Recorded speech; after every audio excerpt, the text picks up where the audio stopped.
Gracias, muy buenas tardes. Es un verdadero placer estar aquí en Ciudad de México. Primero que todo, agradecer a Caminos de la Libertad y la persona de Alberta Pantoja, quien organizó un excelente evento toda la semana. Esta semana, la Montreal Dance Society, y gracias a ese evento podemos tener estos expertos y a la profesora Mantroski hoy en este evento de la Red Liberal de América Latina, auspiciado por la Fundación Naumann para la Libertad y la Fundación Internacional para la Libertad, presidida por Mario Vargas Llosa, y de la cual habemos varios aquí fundadores y miembros. Bueno, este panel es bastante de lo más interesante, porque como ya les dije, pues son expertos de la región y además de España, lo que nos permite hacer una visión mucho más amplia de lo que es el efecto de este terremoto que en 2 meses ha causado tanto impacto en todas partes, ¿no? Como es el gobierno de Estados Unidos, recién electo, el presidente Trump. Vamos a tener al presidente de la Red Liberal de América Latina, Félix Madariaga, desde Estados Unidos por Zoom, ya que Félix es un ex candidato a la presidencia de Nicaragua, presidente de la Fundación Libertad de ese país, y que, como ustedes saben, el dictador pues expatrió a una serie de líderes y activistas de Nicaragua y está en este momento en Estados Unidos arreglando su estatus migratorio para poder viajar. Félix es el presidente actual de la Red Liberal de América Latina. Tenemos al doctor Marcel Granier, aquí a mi izquierda, a la derecha. El doctor Granier es empresario venezolano, además presidente de una de las empresas más grandes de Venezuela, UNOVC, y presidente también del canal que fue expropiado por el gobierno de Hugo Chávez, el canal más visto en Venezuela, Radio Caracas Televisión. Para nosotros en Venezuela le decimos que es nuestro John Gall, el protagonista de la rebelión de Atlas, para los que la han leído, ¿no? Por su valentía, su coraje, y que sigue luchando por la libertad de nuestro país. También tenemos a Roberto Brenes, que es fundador también de la Red Liberal de América Latina, empresario panameño, presidente de la Junta Directiva de la Fundación Libertad en Panamá y de la empresa Singular WM. Además ha sido asesor del presidente actual de Panamá, el señor José Raúl Molina. Y tenemos entonces desde España a Javier Fernández Lasquete. También está Javier, además de hacedor de políticas públicas en España, en la Comunidad de Madrid. Además fue director de Hacienda y también de la Seguridad Social, y hizo un trabajo extraordinario allá. Es el vicepresidente para Relaciones Internacionales de la Fundación Libertad, que preside Mario Vargas Llosa. Mario Vargas Llosa es profesor y director de aprendizaje de la Universidad de Las Especies. Y bueno, es un gran placer tenerte aquí, Javier, para compartir este panel. Bueno, yo preparé 3 preguntas con ayuda de Silvia, y ustedes van a tener de 8 a 10 minutos para exponer, porque bueno, queremos también que haya algunas preguntas de la audiencia y ustedes nos confronten con lo que está pasando con el gobierno de Donald Trump y las implicaciones económicas, políticas y sociales que están teniendo, ¿no? Bueno, Freddy, vamos a empezar contigo, que estás de manera virtual, pero parece que estuvieras aquí sentado, la verdad. Además, bueno, como presidente de la Red Liberal de América Latina, ofrécenos una mirada regional y liberal sobre de qué manera las políticas y el estilo de liderazgo de Trump crees que van a influir en la dinámica política internas en la región. Adelante, Félix. Muchísimas gracias. Como siempre, una pena no poder estar con ustedes en persona, pero muchas gracias por permitirme estar virtualmente. Y nos convoca un análisis sobre las perspectivas de América Latina frente a la nueva administración del presidente Donald Trump. Y como bien me has preguntado, Rocío, yo deseo hacer ese análisis desde una óptica de un liberal clásico, como me defino, pero me es inevitable hacerlo también como latinoamericano, como nicaragüense, aunque la dictadura sandinista me haya quitado arbitrariamente mi nacionalidad y me haya dejado en apatridia. Así que desde mi enfoque es esencial dar primacía a la libertad individual, a los mercados abiertos, al Estado de Derecho, incluso en las relaciones internacionales. América Latina es una región rica en recursos, rica en talento, y ha tenido avances significativos, Rocío y colegas, como sabemos, en materia económica, pero no necesariamente en fortalecimiento democrático.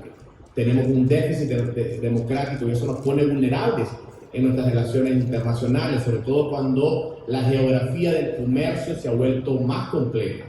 Durante la primera administración del presidente Trump, la relación comercial con América Latina fue bastante robusta. Recordemos que el comercio de bienes entre Estados Unidos y América Latina superó los 270.000 millones. México llegó a ser incluso el principal socio comercial de Estados Unidos, ocupando el puesto número 1 en intercambios totales en marzo de 2019, coincidiendo precisamente con la renegociación del NAFTA. En términos de inversión, América Latina ha seguido atrayendo importantes flujos de capital. En 2021 la región recibió 134.000 millones en inversión extranjera directa. Eso es un aumento de 67% en solo un año. Este repunte en la inversión en medio de retos globales demuestra la capacidad de la región en mercados abiertos. Sin embargo, en términos geopolíticos hay competencia, en este caso el aumento de la presencia china, que ha ampliado sus lazos con América Latina, y no se puede analizar la relación de Estados Unidos sin determinar que la relación comercial con China se multiplicó por 26, siendo de 12.000 millones hace 20 años y 315.000 millones actualmente, proyectándose 700.000 millones de relación comercial con China para 2035. En muchos países, incluso las principales exportaciones latinoamericanas tienen a China como destino en 26 países de América Latina. Además, 21 de los países de América Latina se han convertido en miembros de la iniciativa de la Franja y la Ruta de China. Pero a pesar de esta incertidumbre, también existen oportunidades con la administración del presidente Trump. Una de esas oportunidades sigue siendo el comercio, pero particularmente el nearshoring, que es trasladar la producción desde Asia hacia las Américas.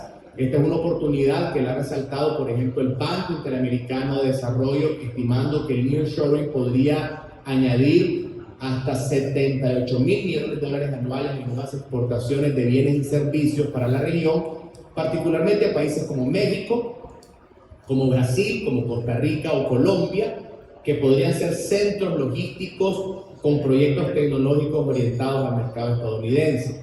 Así que América Latina presenta, digamos, oportunidades si tiene seguridad jurídica. Podría atraer más capital privado estadounidense hacia sectores como energía, minería, manufactura avanzada.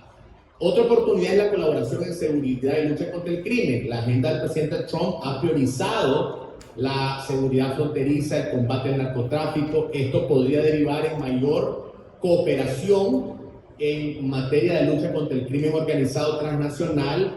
Países como México, países de Centroamérica podrían aprovechar esta cooperación, que no es fácil. Hay cooperación que tendría que darse en materia de desarrollo, de inteligencia, de intercambios, para combatir las economías ilícitas. Pero esto es una responsabilidad compartida para reducir la violencia, el flujo de drogas, pero debe hacerse en el marco de la confianza mutua. Ciertamente el encendido debate de las políticas arancelarias es problemático. Sin embargo, creo que si nuestros países y nuestro liderazgo democrático no se deja distraer por las controversias y se enfoca en políticas públicas orientadas a la desregularización, a la competencia, a la integración regional, podríamos encontrar en Washington a un socio dispuesto a expandir intercambios comerciales. No podemos negar, sin embargo, que la actual administración implica desafíos. Y creo que el más grande de todos los desafíos es la política migratoria.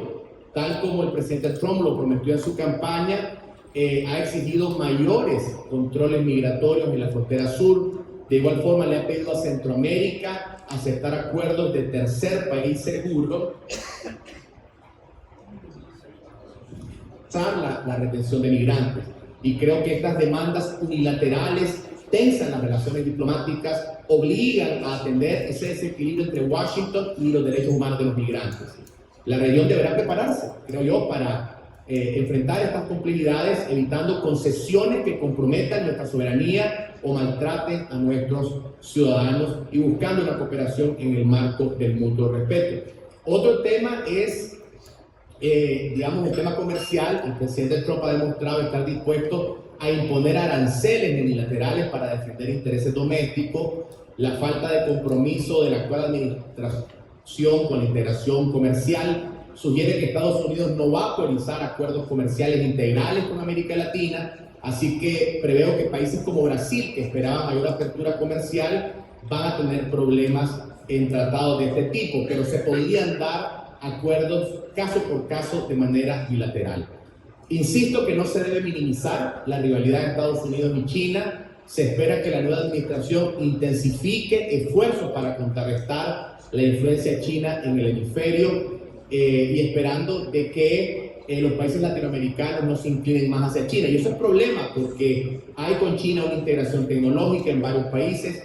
Esto coloca a la región en una situación delicada. China es ahora un socio económico crucial, es el principal actor geopolítico a la par de Estados Unidos, y navegar estas aguas exigirá a América Latina mucha prudencia y habilidad. Frente a este escenario, ¿qué podemos hacer? Tanto partidos, empresas, sector privado, organizaciones como Relial, y la respuesta comienza, en mi opinión, por mirar hacia adentro, por articular una agenda de fortalecimiento democrático, por tomar las riendas de nuestro propio destino como latinoamericanos. En ese sentido, es esencial tomar acciones que fortalezcan el Estado de Derecho, acciones que fortalezcan la libertad, el pluralismo político, los medios de comunicación.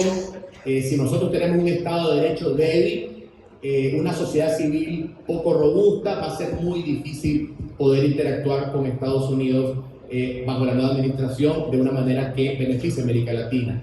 La libertad política va de la mano de la libertad económica, y los gobiernos latinoamericanos deben liberar las fuerzas creativas de sus economías, eliminando trabas burocráticas, eliminando monopolios, eliminando privilegios, coordinando esfuerzos regionales en materia democrática. Concretamente, hay que revitalizar a la OEA, la Carta Democrática, los foros regionales, para que seamos los propios latinoamericanos quienes denunciemos las rupturas democráticas y aislemos diplomáticamente a los violadores de derechos humanos sin esperar qué hará o no hará Estados Unidos. Por ejemplo, es fundamental que ante el quiebre constitucional en países como Venezuela, como Nicaragua, como indudablemente como Cuba, que son países donde sus ciudadanos sufren extremas violaciones a los derechos humanos, sean los países latinoamericanos conjuntamente los que tomen acciones para enfrentar a estos regímenes autoritarios. Así que acordar principios comunes, el no reconocimiento de facto de elecciones ilícitas y no libres, como lo que se ha dado, por ejemplo, en Venezuela, rechazo al régimen de Ortega en Nicaragua, rechazo a Díaz-Canel en Cuba, tipificarlos como regímenes criminales y como cleptocracia. Además, gestionar la influencia con China, que debe hacerse, creo que con pragmatismo, en lugar de caer en alarmismo o en sumisión. América Latina debe encarar la relación con estas potencias con apertura, pero con firmeza, para evitar una nueva guerra fría. Paralelamente, se debe mantener y ampliar la cooperación con las economías de mercado, esencialmente con Canadá, con la Unión Europea, con Japón, que sería un contrapeso valioso frente a las nuevas acciones comerciales en Estados Unidos. Además, priorizar alianzas público-privadas, fortalecer el protagonismo del sector privado. La región creo que puede evitar depender de un solo socio dominante. Para ir concluyendo, quisiera enfatizar de que un análisis autocrítico de nuestra propia historia nos recuerda los altibajos de depender excesivamente de un solo socio comercial o socio geopolítico. Estas grandes potencias tienen sus propios intereses. Y quiero solo terminar con una reflexión. Todas las mañanas, cuando camino a dar mis clases en la Universidad de Virginia, veo la estatua de Jefferson, donde recuerda de que la libertad se tiene que cultivar todos los días. Yo soy de los que confía en que, independientemente de los conflictos internos, de la política doméstica estadounidense, Estados Unidos es una democracia, es nuestro principal socio, no solo comercial, sino también en la defensa de la dignidad de la libertad, y corresponderá a los estadounidenses, con su sistema democrático, poder lidiar domésticamente con esos retos. América Latina debe estar lista. Dice el dicho antiguo que para un barco que no tiene dirección cualquier viento es bueno. No podemos estar dependiendo de lo que pasa o no pasa en Europa o en Estados Unidos o en China. Tenemos que prepararnos, y la única manera de prepararnos es con más Estado de Derecho, con más libertad económica y más libre mercado. Muchas gracias. Gracias, Félix. Estupendo. Bueno, Félix nos había expuesto aquí varios desafíos que tiene esta relación con Estados Unidos y el gobierno de Trump. Y le voy a pasar precisamente a Roberto Reyes, porque Estados Unidos ha sugerido, el presidente Trump, el control del canal de Panamá, ¿no? Eso es uno de los desafíos y de las cosas más difíciles para Panamá en este momento, por la relación tan importante que llevan los dos países diplomáticamente, comercialmente, y todas las economías que mueven también a Panamá y a Estados Unidos. Entonces quisiera que Roberto nos comentara cómo se ha tomado ese pronunciamiento del presidente Trump y qué opinas tú de todo eso y qué crees tú que pudiera suceder. ¿Se romperán las relaciones diplomáticas? Es una pregunta para el debate. Bueno,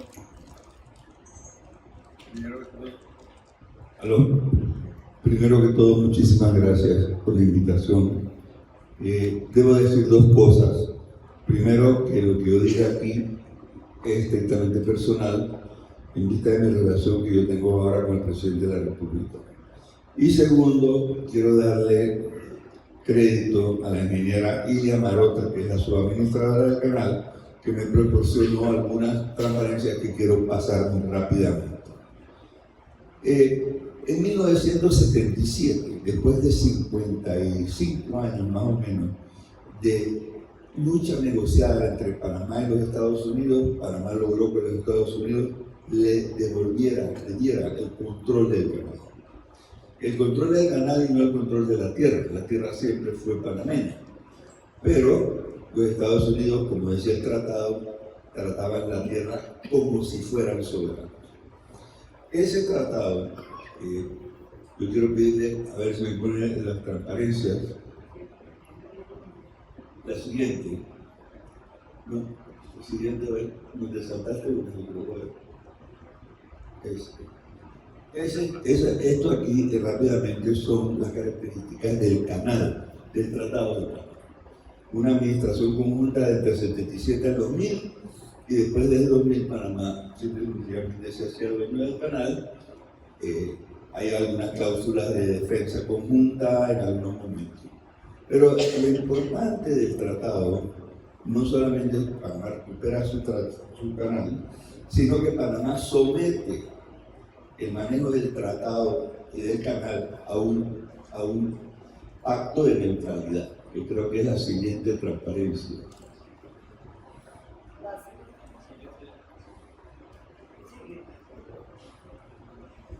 El Tratado de Neutralidad, que dice que Panamá manejará el canal de una forma neutral, que quien use en el canal no puede usar de ninguna manera el tema de la violencia, etc. No voy a entrar en esto, pero esa es la piedra fundamental de la relación que el canal tiene con el mundo, un tratado de neutralidad. Ahora bien, pásame el siguiente transparencia. De allá para acá, por cierto, el tratado de neutralidad lo han firmado más de 40 países. El único país importante que no lo ha firmado es China. El argumento de China es que ella no puede firmar un tratado de neutralidad donde ha firmado Taiwán. A estas alturas es una excusa bastante baladera. Pero lo cierto es que lo que los americanos nos entregaron en el 2000, finalmente, que era un tratado, un canal que se manejaba fundamentalmente con criterios de defensa, con muy poco interés comercial. Por ejemplo, los puertos eran unos puertos interesantes, pero los sueldos de los puertos eran carísimos porque eran sueldos americanos. No había un sentido comercial. La tarifa para lo que pasaba el canal era una tarifa subsidiada, si tú quieres. Panamá, cuando coge el tratado, lo vuelve un negocio. Y estos números que están aquí que son rápidamente lo que ha sido Panamá, lo que pasó de ser un canal muy poco importante, pasó a ser una verdadera empresa multinacional en la que Panamá recibe directa o indirectamente algo parecido a 8.000 millones de dólares. Quiero rápidamente ver dos transparencias que muestran el crecimiento de la carga, el crecimiento del canal. Dale la siguiente. Todo lo que Panamá ha sido, no solamente siempre ha sido, pero ahora mucho más, un centro importante de logístico en el mundo. Panamá maneja el 14% del tráfico mundial. Siguiente. Y aquí vemos, por ejemplo, cómo han ido creciendo, mientras los tránsitos no crecen, crece la carga, o sea que los barcos cada vez más grandes, al punto que Panamá se gastó 6.000 millones de dólares hace más o menos 10 años. Siguiente. Y siguiente. Siguiente. Y siguiente. Esto es lo que es hoy día en una gráfica del canal de Panamá. A la derecha es la excusa que heredamos de los americanos, por supuesto muy mejorada también. Y a la izquierda, las excusas nuevas del canal. Las excusas nuevas del canal, que tienen un tamaño mucho más grande, donde Panamá invirtió casi 6.000 millones de dólares, y hoy día recogen un 35% de todo el tráfico. Y las chicas, pues, siguen siendo barcos más chicos, pero ha sido para Panamá un tema muy importante. Aparte del tema del tráfico, y consono con lo mismo, Panamá ha desarrollado unos puertos muy importantes. Porque el negocio de Panamá no es cruzar los barcos nada más, sino los transbordos, las consolidaciones de carga. Y el canal representa más o menos el 6% del Producto Interno Bruto. Pero la suma del canal y todo el hub logístico que representa el canal es casi 25% del Producto Interno de Panamá. O sea que Panamá es básicamente un país logístico. Entonces aquí viene el tema, ¿no? En el desarrollo, el gobierno americano, los americanos son el 70% del tránsito, pero los chinos son el 20% y han ido creciendo. Entonces, no solamente el señor Trump está preocupado por lo que los chinos han crecido, porque parte del problema americano es que mientras que Estados Unidos no fue agresivo en el desarrollo de infraestructura en el mundo, hoy día los chinos tienen el control de 40, 50 puertos en el mundo. Había una licitación para hacer un puerto, digamos, en Sudáfrica. Compañías americanas iban a ofrecer una bicoca, los chinos iban y se ganaban. Y aquí en Panamá, una compañía no china, una compañía de Taiwán, perdón, de Hong Kong, y cuando incluso de Hong Kong, antes de que China tomara Hong Kong, se ganó la licitación de 2 puertos, que son Balboa y Cristóbal. Entonces, aquí, ¿cuál es el tema? El tema es que el señor Trump pareciera querer 2 cosas. Primero, quiere que Panamá le pague por defender el canal. Panamá dice que el canal no es defendible. Es más, lo que defiende al canal es ser neutral. La neutralidad. Si tú mañana dejo que tú, Estados Unidos, decidas quién pasa, al final me voy a quedar sin clientes. Porque los italianos, por decir algo, puede decir, bueno, mañana Trump le da la gana de que no le gustan los italianos, entonces no puedo pasar. Entonces, parte del éxito del canal de Panamá es mantener la neutralidad. El otro tema, que es un tema que viene más viejo y viene ligado al tema migratorio, porque como ustedes saben, Panamá ha sido el puente más importante del movimiento migratorio, por ejemplo, de Sudamérica. Panamá ha tenido una pesadilla de relaciones públicas porque todo el manejo, todo el camino por la selva, por mucho que Panamá hiciera lo que pudiera, siempre ha sido un tema horroroso de muertes, de violaciones. Y ahora el señor Trump quiere que Panamá le siga sirviendo para devolver. Ahora el tráfico es al revés. No es los venezolanos que vienen por Panamá para ir a Estados Unidos, sino los que él está devolviendo. Entonces en este momento nosotros tenemos con él este tema, el tema el manejo del canal, del control del canal y en parte el control migratorio también. No tenemos con Estados Unidos temas de aranceles, tenemos un tratado, además los Estados, Panamá ha sido, yo diría, uno de los países más fieles y más cerca de los Estados Unidos todo el tiempo. Si el canal, la antigua zona del canal fue un territorio americano que duró 60 años y era un tema muy hiriente a la soberanía de Panamá, pero que aún así no dejaba de ser un tema donde los panameños y los americanos convivieron. Muchísima gente que vive en Panamá son de origen de americanos en la zona y viceversa.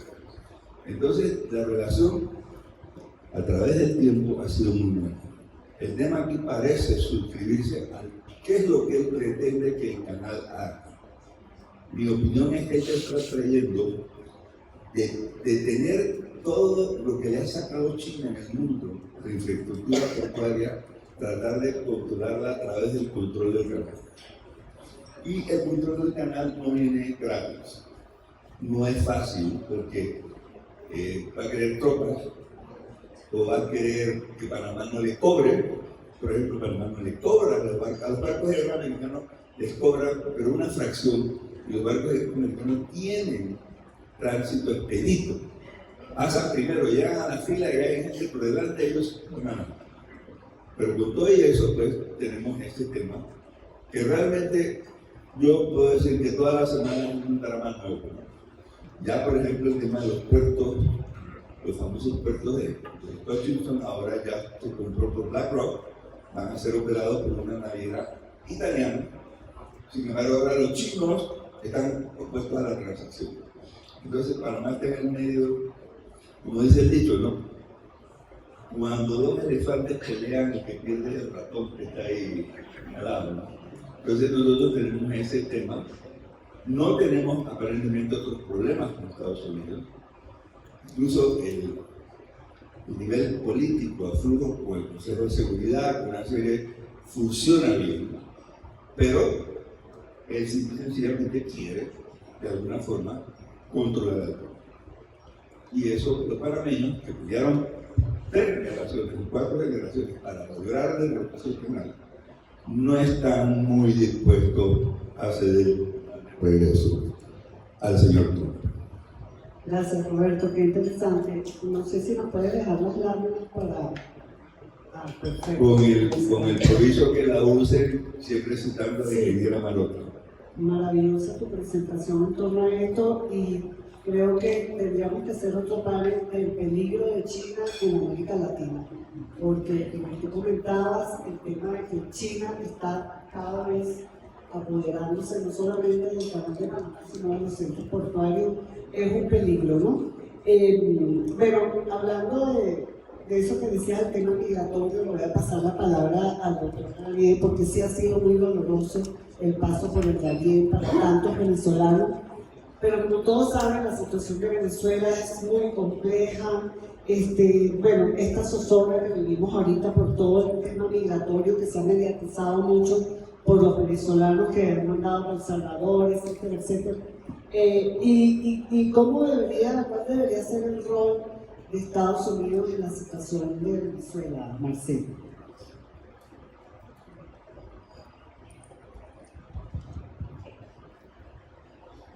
Buenas noches a todos, muchas gracias.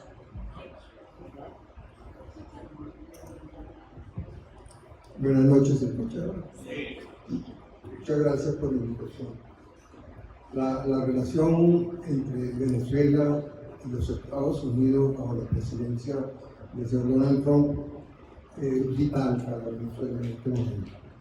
Venezuela, como ustedes saben, tiene 26 años de decadencia.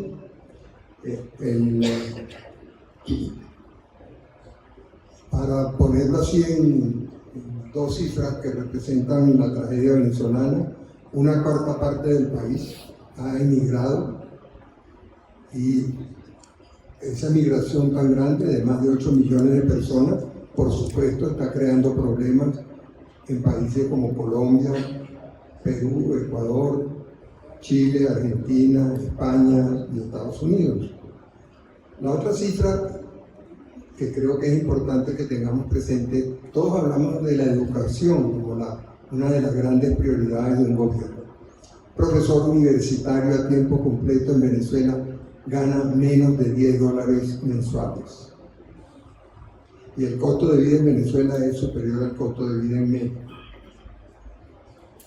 De manera que nosotros tenemos que ver la presidencia de Trump bajo una perspectiva diferente. Tenemos que ver cómo creamos una relación ganar-ganar. Y en ese sentido han ocurrido varios hechos significativos a los cuales no se le ha dado la importancia que tienen, creo yo. El primero es el recurrir a la ley 1798. Esa ley tiene la particularidad de que permite al presidente de los Estados Unidos declararle la guerra a cualquier organización criminal que atente contra la seguridad de los Estados Unidos sin necesidad de aprobación previa del Congreso. ¿Quiénes califican como amenazas para la seguridad? El presidente de los Estados Unidos ya ha señalado a varias. Los grandes clanes de la droga mexicana están en esa lista y una organización criminal venezolana llamada titulada como Tren de Aragua, está en esa lista. Hay pruebas fehacientes, y el gobierno americano las tiene y las ha señalado, de que el Tren de Aragua responde en buena parte a políticas del gobierno venezolano para maltratar el orden público y la seguridad de los Estados Unidos. El presidente y sus colaboradores han señalado también las relaciones entre el Tren de Aragua, una organización fundamentalmente criminal, delincuencial, y el llamado Cartel de los Soles. El Cartel de los Soles es el principal grupo de narcotraficantes que opera en Venezuela, con el control total de puertos, aeropuertos y aduanas de Venezuela, y su nombre deriva de las insignias que llevan los generales en su charretera sobre sus hombros. El gobierno ha señalado también con mucha preocupación la participación y la vinculación del Cartel de los Soles con el Tren de Aragua. Varios presos de origen venezolano en los Estados Unidos, personas que ejercieron cargos muy importantes en organismos de seguridad venezolanos, han señalado que recibieron órdenes expresas directas del presidente de la República de facilitar el tráfico de drogas hacia los Estados Unidos como una manera de debilitar a ese adversario de la República Bolivariana, como yo la llamo. De manera que existen elementos serios para pensar que, para no descartar la posibilidad de que el señalamiento del Tren de Aragua y el Cartel de los Soles como organizaciones criminales que atentan contra la seguridad de los Estados Unidos pueda ocurrir. En este caso, la consecuencia sería la declaratoria de guerra contra esas organizaciones y la consecuencia que eso pueda tener. En estos días se ha comentado, desde esta mañana se ha comentado mucho un rumor que señala el periódico The Wall Street Journal, que ha estado muy encima de la situación venezolana y se sospecha que bajo la influencia de los grupos de lobby de Chevron, una de las petroleras más grandes del mundo, con operaciones en Venezuela que fueron suspendidas. Según este rumor, se está hablando de la posibilidad de que se le devuelva a Chevron los permisos y los derechos que le fueron cancelados la semana pasada. La reacción inicial de los venezolanos es de mucha indignación con esta medida, pero si lo vemos bajo la luz de lo que hemos hablado de la ley 1798 y de la posibilidad de que el cartel de los soles y el Tren de Aragua sean señalados ya formalmente como organizaciones criminales al servicio de la desestabilización y de la inseguridad en los Estados Unidos, tal vez deberíamos ver esta posibilidad bajo otra luz. Entre las prioridades del presidente Trump está el tema energético, y Venezuela en este momento no tiene ninguna posibilidad de producir muy poco más del 1.000.000 de barriles al cual tiene 10 años aspirando a llegar sin éxito. El regreso de Chevron permitiría dos cosas. Una, el fortalecimiento de la capacidad de producción y exportación de Venezuela, y otro, el regreso de otras empresas petroleras. Bajo el gobierno de Nicolás Maduro, creo que no están dadas las condiciones para que los Estados Unidos restablezcan los permisos para que ellos actúen. Además, sería contradictorio con la medida que tomaron hace menos de 10 días. Pero ¿qué pasa si ocurre un cambio en Venezuela? Si ocurre un cambio en Venezuela, pasarían dos cosas. Una, que se va el gobierno actual, enemigo de los Estados Unidos, patrocinante del terrorismo y del tráfico de drogas, etc. Y otra, que vendría un nuevo gobierno que claramente ha expresado su deseo de privatizar la industria petrolera y impulsar una política activa de fomento de la explotación, producción y exportación de petróleo en Venezuela.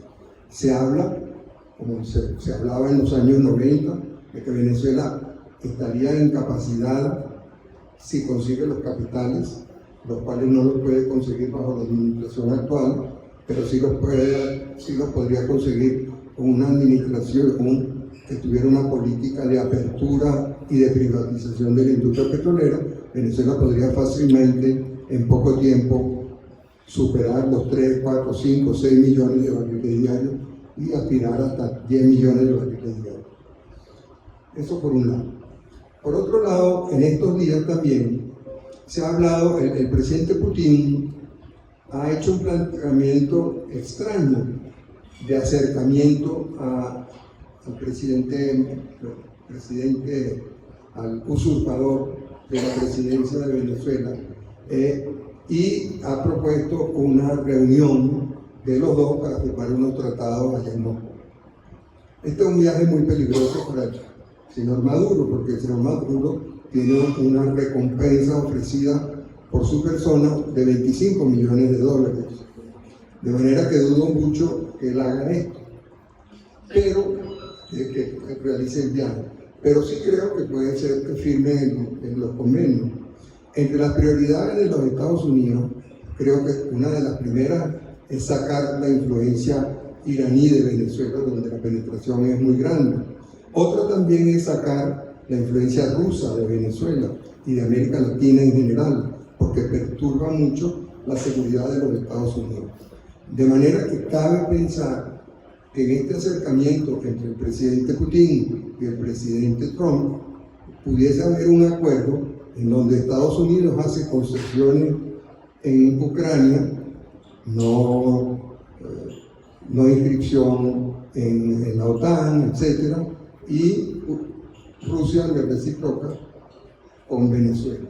Es triste ver el país como una carta de negociación entre dos potencias, pero esas son las realidades de la vida, de manera que es posible que esto ocurra.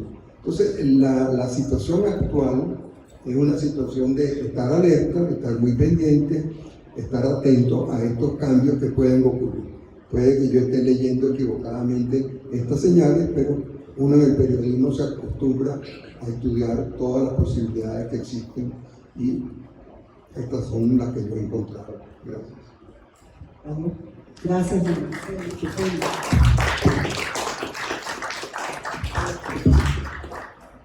antes se me olvidó comentar que en realidad tiene un seminario permanente de la relación China y América Latina. Allá afuera, en la entrada, tienen un folleto, pueden descargar de la página el libro que tiene varios casos, entre ellos un caso del Instituto Confucio, que es la penetración de forma de ayuda, etcétera, de América Latina que tienen los chinos. Así que recomendamos mucho ese trabajo y estar atentos. Bueno, Javier, tú estás en España y Europa también está en una situación también preocupante, ¿no?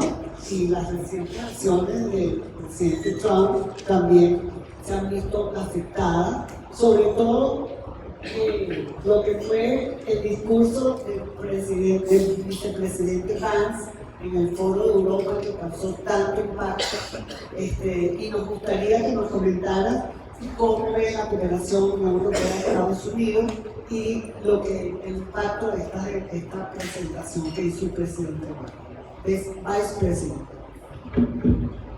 Muy bien, pues muy buenas tardes a todos y muchísimas gracias por la invitación a estar en este evento que efectivamente la Fundación Internacional para la Libertad de Mario Vargas Llosa, junto con Revial y con Caminos de Libertad, organizamos, y que yo creo que es un buen colofón a unas jornadas muy intensas y muy creativas en torno a la libertad de ser vivida en este hotel, con una fantástica organización por parte de Caminos de la Libertad, que yo quiero felicitar a Berta Pantoja por ello. Vamos a ver, la cuestión de Trump en relación con Europa, pues no se sale mucho de la misma preocupación, de la misma incertidumbre, de la misma, a veces claramente motivos de discrepancia que se han ido poniendo de manifiesto por parte, empezando por la profesora Maciejowski, pero continuando por las personas que me acompañan en el panel. Antes de hablar específicamente sobre Europa, quiero hacer una mención a dos cuestiones que tienen que ver con América Latina, pero obviamente también desde Europa y particularmente desde España nos interesa. Una es lo importante que es el que la administración norteamericana, pero también debería serlo el que la administración española, tuviera una actitud muy firme y muy determinada de lucha contra las tiranías que existen en este continente. La de Cuba, la de Venezuela, la de Nicaragua, lo que hay en Bolivia, que probablemente está en otro lado, pero también es muy preocupante. Es decir, desgraciadamente el gobierno español, el gobierno socialista español, no solamente es que no ayude a combatir las dictaduras comunistas de América, sino que más bien las favorece, lo cual es un horror y ojalá cambie en algún momento. Pero es muy importante que la nueva administración norteamericana se lo haga. Ya ha habido gestos que me han preocupado, uno, como decía Marcelo Araniel hace un momento, la propia idea de dejar de permitir con facilidad que los venezolanos que huyen de su país puedan entrar y vivir en los Estados Unidos, me parece que es un golpe duro al pueblo venezolano que ya bastante tiene encima, por lo cual creo que sería muy importante que no hubiera una tentación por parte de Trump y de su administración de llegar a pactos con los criminales, ¿no? De llegar a acuerdos con los criminales comunistas de los países que he mencionado, porque en ese tipo de pactos siempre hay enemigos. Es decir, siempre, o sea, todo lo que está pactado con Cuba, a todos les ha salido mal. Al único de las leyes ha sido Castro, a su hermano, ahora y a todos ellos. Lo mismo con Chávez y con Maduro, o sea que yo desde luego eso me alarmaría mucho y me daría una tristeza enorme si eso ocurriera. Otro punto que también me importa decir es sobre la inmigración latina. O sea, yo vivo en una ciudad que es Madrid, en la cual de 7 millones de habitantes, 1 millón de ellos nacieron en América Latina. De 7 millones, 1 millón nacieron en América Latina y vinieron a vivir a Madrid pues, en los últimos 20, 25 años, algunos de ellos en los últimos 2 meses. De entre ellos, 250.000 son venezolanos, pero hay centenares de miles de peruanos, colombianos, ecuatorianos, muy pocos mexicanos, algunos hondureños ahora, y de otros países latinoamericanos. Yo voy a decir una cosa, yo no puedo comprender cómo los Estados Unidos, esta administración y la anterior y todas, no desean que haya inmigración latina. Es que para España, y para Madrid en particular, en general para toda España, la llegada de inmigración latina es una bendición. Probablemente esa es la razón que mejor explica por qué en este momento, desgraciadamente, prácticamente todas las capitales europeas tienen un problema de convivencia muy serio, de falta de convivencia entre personas de origen inmigrante y nacidas de origen del propio país.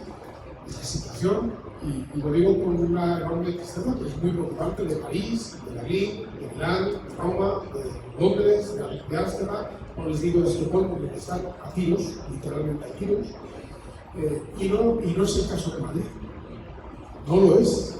¿Por qué? Bueno, yo creo que algo tiene que ver con el hecho de que la inmigración es predominantemente latina, luego por tanto comparte con la población local una serie de puntos de conexión, quiere decir que sea una misma cultura, aunque tiene mucho en común, pero 4 o 5 cosas que hay que tener en común, la idea de libertad, de responsabilidad, de separación entre el poder civil y el poder religioso, de la igualdad entre hombres y mujeres, simplemente cosas, 4 o 5 cosas ya valen para vivir, ¿no? Y eso es lo que está pasando.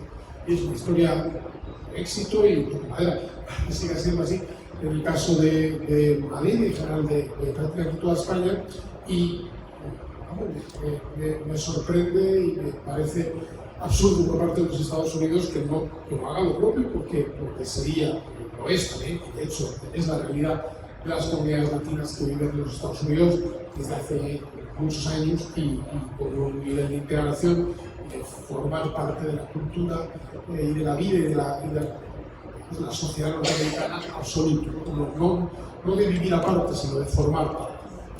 Y ya voy, perdón por estas 2 dimensiones previas, pero ya voy a las cuestiones que me comentabas. Primer motivo de preocupación y discrepancia, ¿no? es la idea de utilizar o de volver a dar un paso atrás de 40, 50 años hacia políticas proteccionistas, hacia políticas de aranceles altos, hacia una política guerrera en términos comerciales. Eso es algo que no habíamos visto a partir de los años finales de los años 70, claramente a partir de Reagan y de Thatcher, pero que esta administración lo ha puesto en primer plano, ¿no? Con respecto a México, incomprensiblemente, con respecto a Canadá, igual de incomprensible, también con respecto a la Unión Europea. Y ojo, entendería perfectamente que hubiera una demanda por parte de los Estados Unidos para que la Unión Europea fuera menos proteccionista, que desgraciadamente lo es, que fuera menos regulatoria, que desgraciadamente lo es, pero no entiendo que pretendan entrar en una guerra a ver quién perjudica más a la población y al público del país en el que viven. Porque cuando se habla de aranceles y cuando habla de aranceles de la administración norteamericana, habla como si los aranceles los pagaran los de fuera. No, los aranceles los pagaran los de dentro, claro. Es decir, el que se quiere comprar un coche fabricado en Europa o unos pantalones fabricados en México y tiene que pagar más, pues ese sí que lo paga, ¿no? Y entrar además, yo soy muy poco partidario, soy absolutamente contrario a entrar en guerras retaliatorias, podríamos decir, ¿no? Es decir, como tú me subes los aranceles, yo te los pongo igual, porque eso cuando se cuenta y lo cuentan los medios, da la sensación como de que, pues ya está, si le ha subido las tarifas a los países europeos y Europa se las sube, bueno, pues ya está, se queda todo empatado. No es que se quede empatado, es que se produce multiplicado por 2 el efecto destructivo, el efecto de contracción económica, el efecto de dañar a la gente, al público, que se ve obligado a comprar productos más caros cuando no habría ninguna necesidad, porque hay alguien que los está produciendo bien y mejor y más barato, ¿no? sea en Canadá, sea en Europa o sea en los propios Estados Unidos. Eso además tiene unas consecuencias que nunca han salido bien. En los estudios que se han ido publicando en estos últimos meses se ve muy claro como cada vez que ha habido una escalada de aranceles, lo que se ha producido es inmediatamente una subida de precios, una subida de inflación, y bastante tenemos ya con la inflación provocada por el exceso de gasto público y de deuda de todos los países occidentales. Y además, después de esa subida de inflación, lo que viene a continuación es una caída en la valoración en bolsa de las compañías, con lo cual vamos a ver si esto continúa escalando, y creo que así va a ser. Vamos a ver dentro de 6 meses, un año, una caída de las valoraciones en bolsa de las compañías norteamericanas, las europeas, desde todas partes, porque al final esto daña literalmente a todo el mundo. Por lo cual, todo eso me parece extraordinariamente preocupante y no me gusta ni siquiera. Hay personas que dicen, bueno, no, es una técnica de negociación. Bueno, primero, esa técnica de negociación no se hace, ¿no? O sea, entre personas civilizadas no se negocia así, sencillamente. Y segundo, si es una técnica de negociación, está usando argumentos. Los argumentos, cuando uno los echa al debate público y los lanza por primera vez, y la primera vez que dice que nos están estafando, unos argumentos siguen. Tú puede que negocies y lo cierres y las cosas cambien, pero ese argumento ya se queda ahí vivo y alguien se lo queda y alguien empieza a construir sobre eso y otro construye más. Entonces terminaremos viéndonos en medio de una sociedad en la cual hay miles de personas pensando que comerciar es estafar. No es exactamente al contrario. Comerciar consiste en hacer algo que beneficie a los demás porque les interesa a los dos, a que compre y a que no.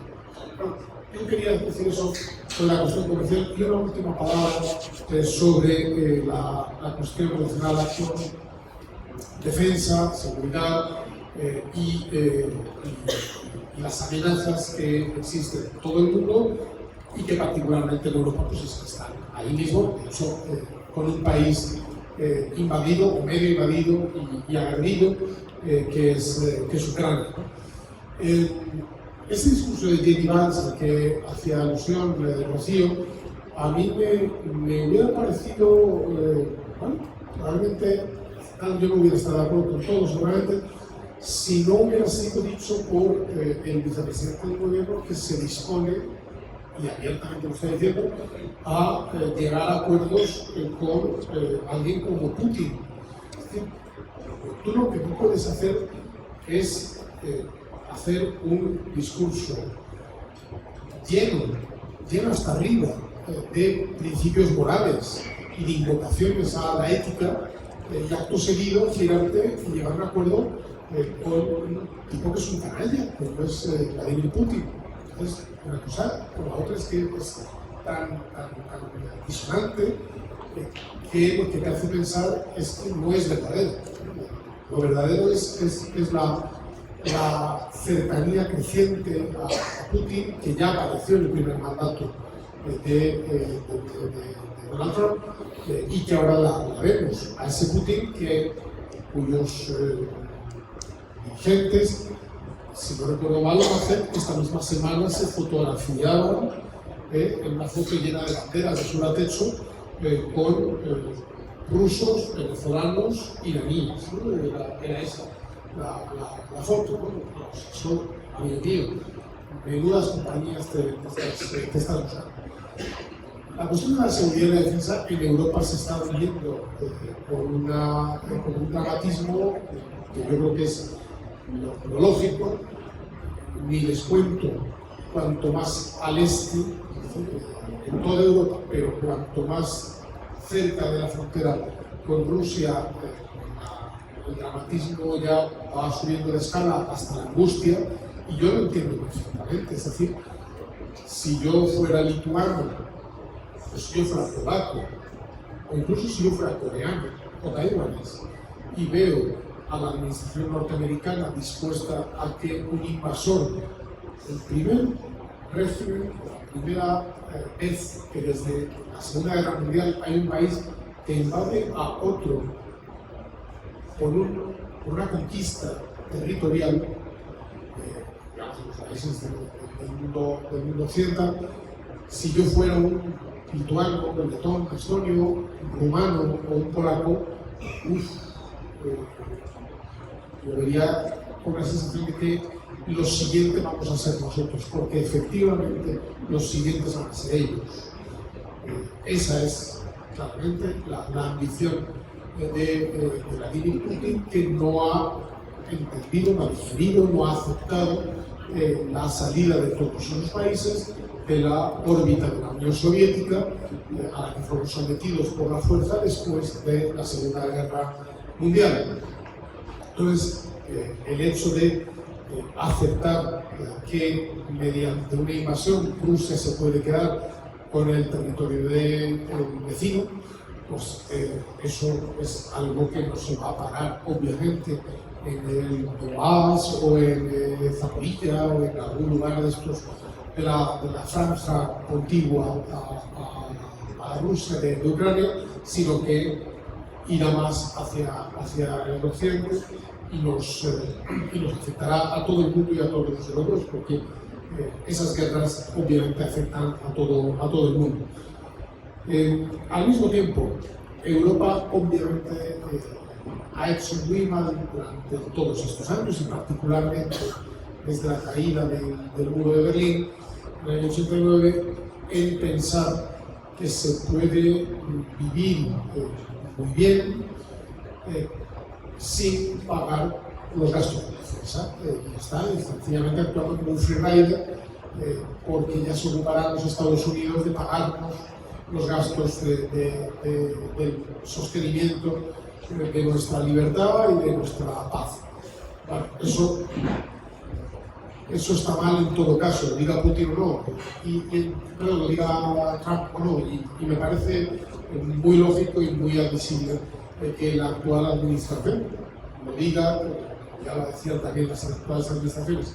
En ese sentido, creo que sí es positivo que por fin Europa se haya dado cuenta de que no puede tener un gasto de defensa bajísimo, y algo que comienza que está y que se va a poder defender. En este momento hay una carrera o una acción muy decidida por parte de todos los países europeos para hacer las inversiones en defensa que se necesitan.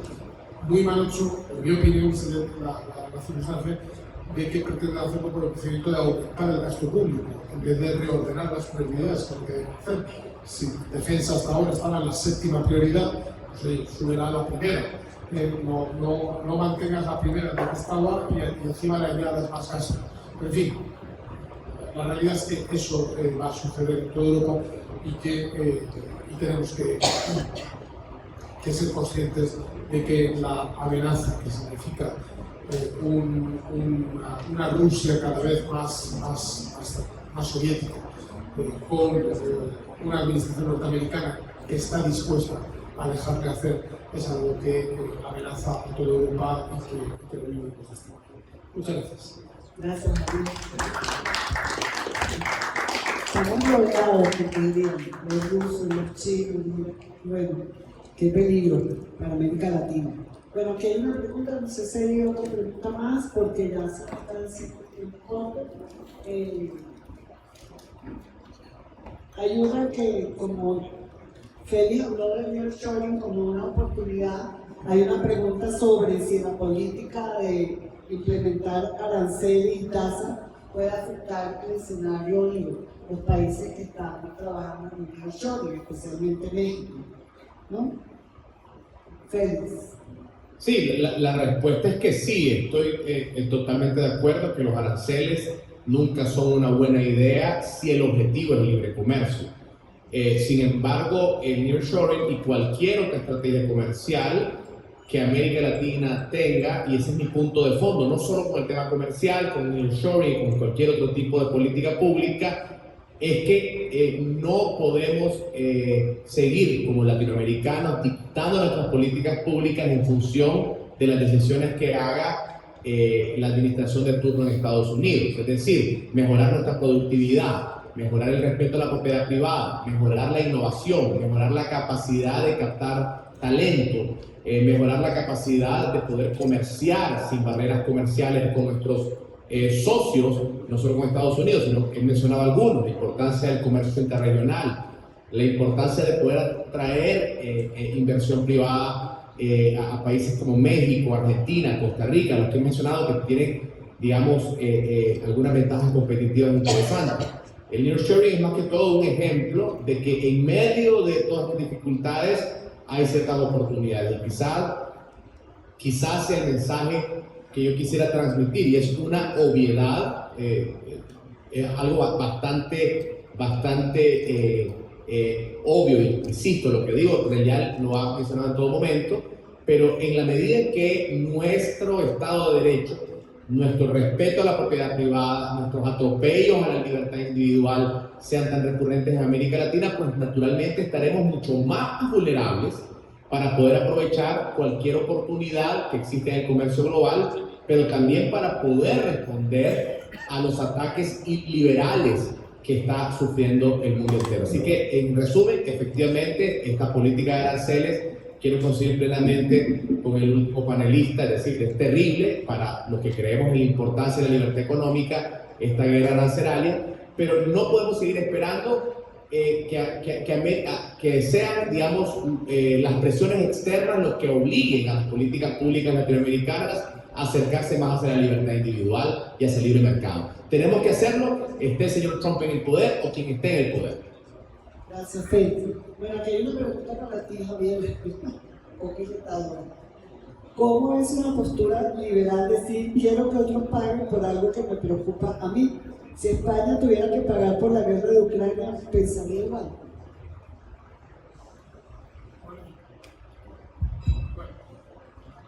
Bueno.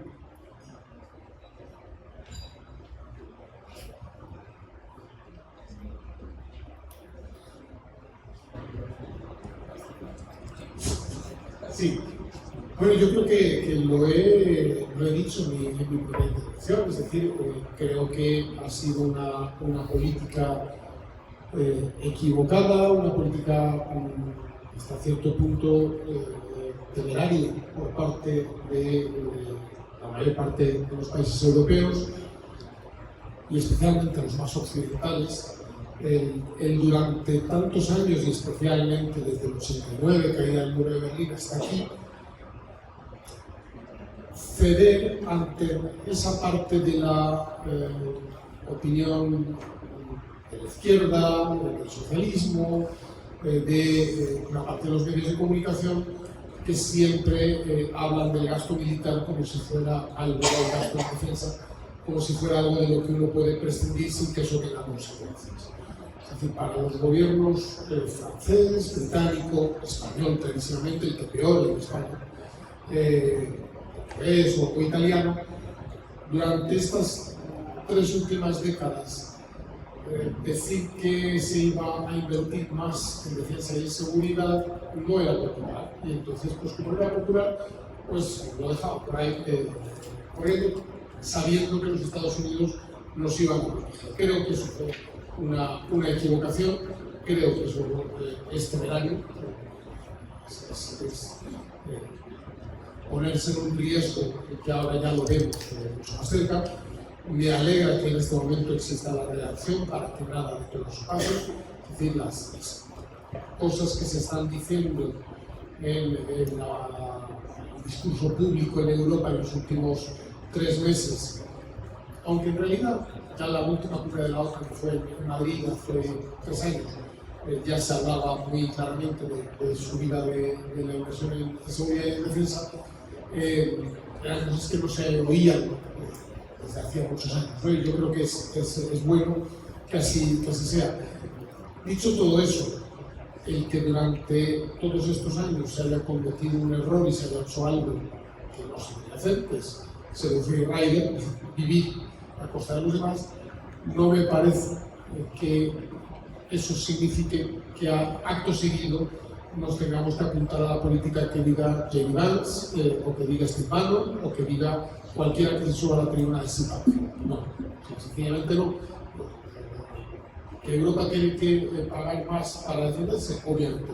Ahora, de ahí a que terminemos pactando con Putin porque le apetece a la actual administración americana, pues no me parece que eso sea una cosa que vaya a seguir adelante. Gracias. Bueno, ya para concluir, quisiera brevemente de cada uno de ustedes que veamos las oportunidades que también nos planteaba Félix al principio, ¿no? Para nosotros, en la región, qué más podemos hacer y cómo aprovechar de esas oportunidades que se nos presentan, Marcel.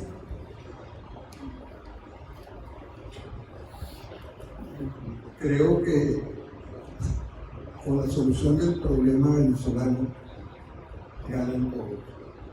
En primer lugar, el tema de migración que tanto preocupa y con razón, no digo a Estados Unidos, como Colombia, Perú, Ecuador, Chile.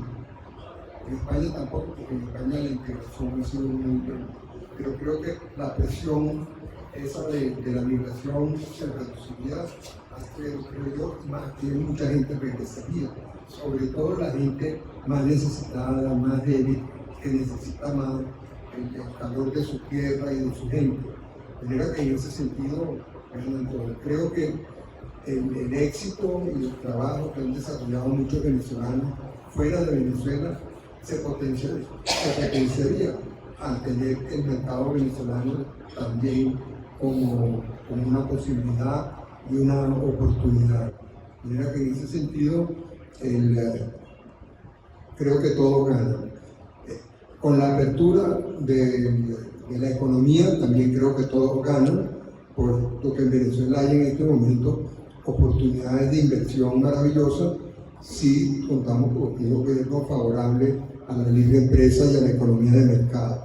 Las necesidades de Venezuela no solo para la industria del petróleo o del gas, donde hay oportunidades sensacionales, pero también, sobre todo, desde el punto de vista del país y de la población, las oportunidades en agricultura y ganadería serían enormes también, puesto que hoy en día Venezuela ha perdido más de la mitad de su capacidad de producción, tanto agrícola como pecuaria. O sea que en ese sentido creo que todo.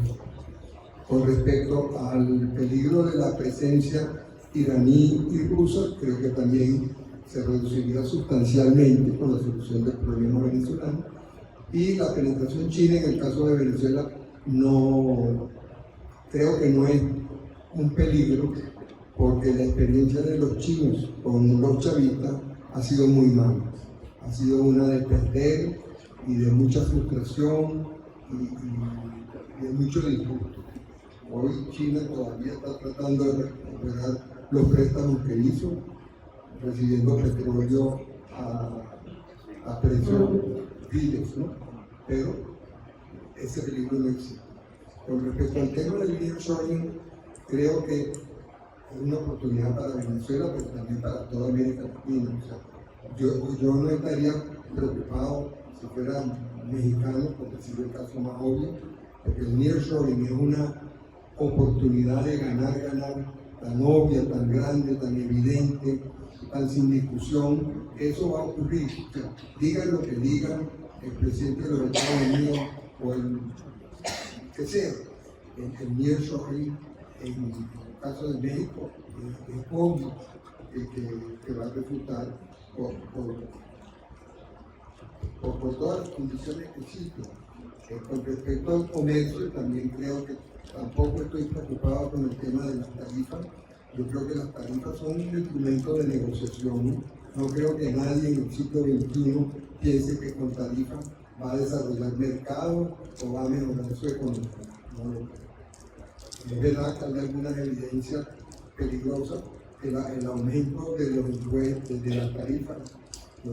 En la vez pasada creo que representa algo así como 300 billones, pero esas son tarifas que en el fondo no preocuparon a México, porque México lo que ha hecho es crecer y crecer con el Tratado de Libre Comercio. El otro peligro que hay por ahí en el ambiente es la amenaza de Canadá de retirar los 4 millones de barriles diarios que manda Estados Unidos. Eso también es ganar para el resto de América Latina. De manera que si son tan tontos de tomar una medida como esa, los favorecidos vamos a ser los productores de petróleo en América Latina.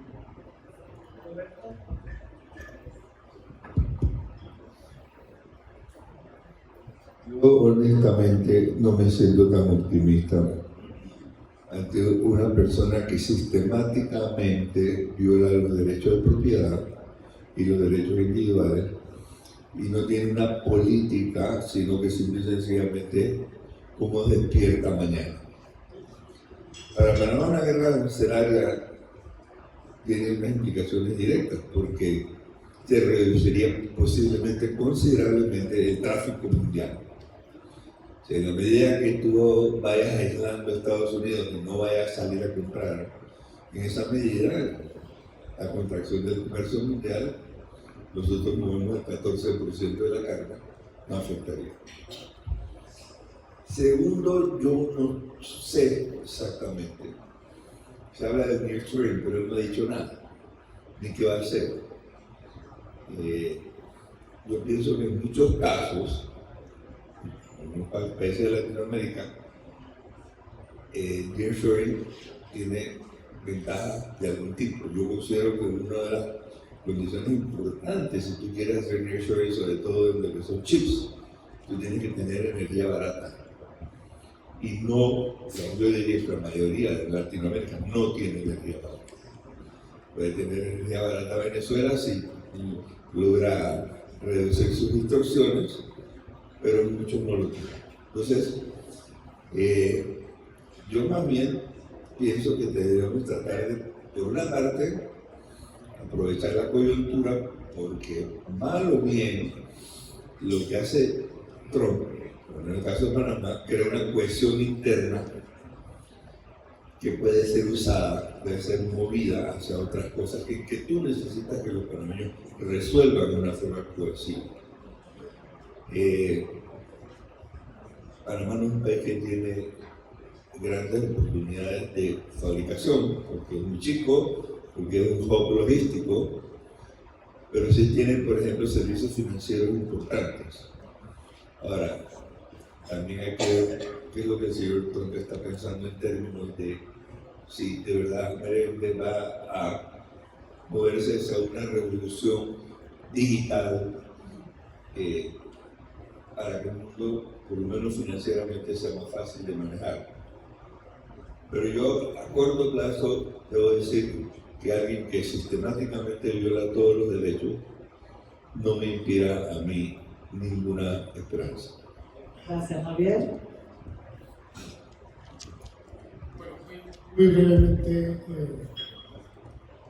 yo diría, yo voy por otro registro.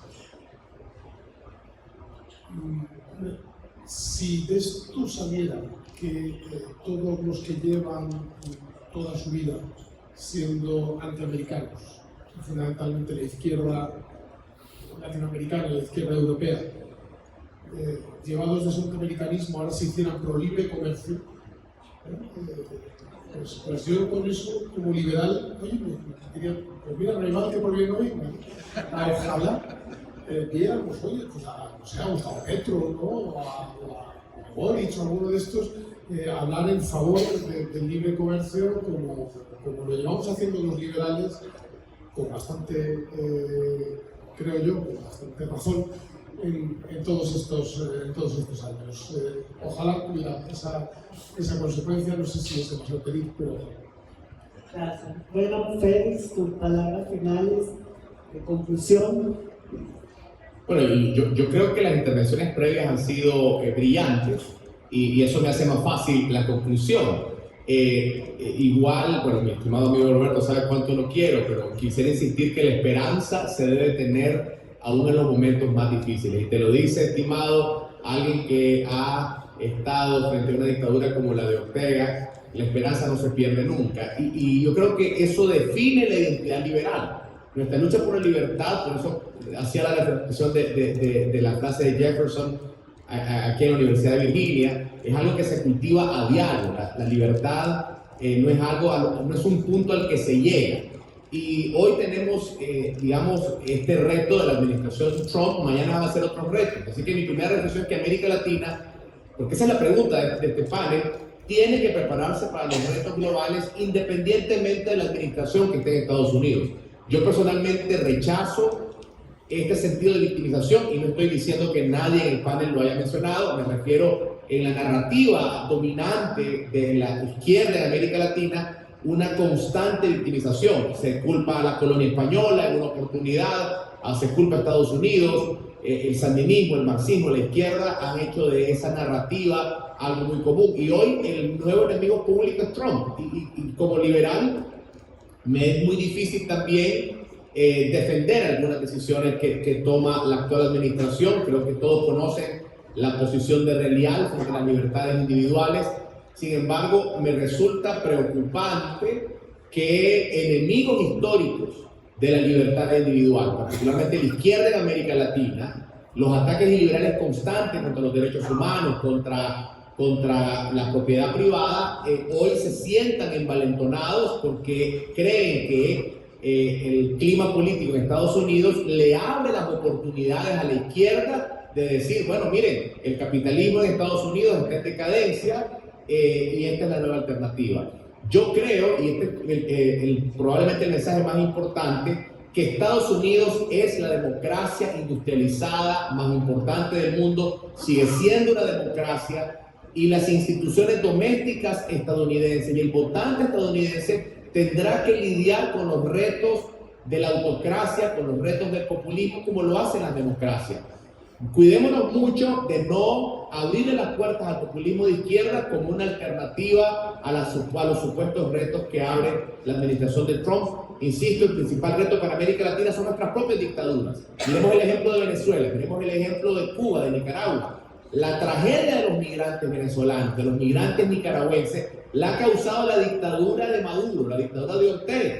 ¿Cómo responden los otros países al desastre humanitario de la migración? Bueno, ese es otro tema, pero es culpa de nuestros propios dictadores y los latinoamericanos. Quizás esto nos sirve de reflexión de que los problemas de la democracia solo se resuelven con más democracia y no esperar que los resuelva Estados Unidos. Muchas gracias. Gracias, Félix. Gracias a todos por la bienvenida de esta noche. Y le pasamos la palabra a Silvia para que presente al señor Silvio Herzog de la Red Liberal de América Latina. ¿Nos quedamos aquí? Sí, yo creo que van pasando mientras le damos un aplauso. Muchas gracias a los panelistas, a Rocío por moderar. Mientras van tomando asiento, voy a invitar también a tiempo de agradecer a la Fundación Frederick Naumann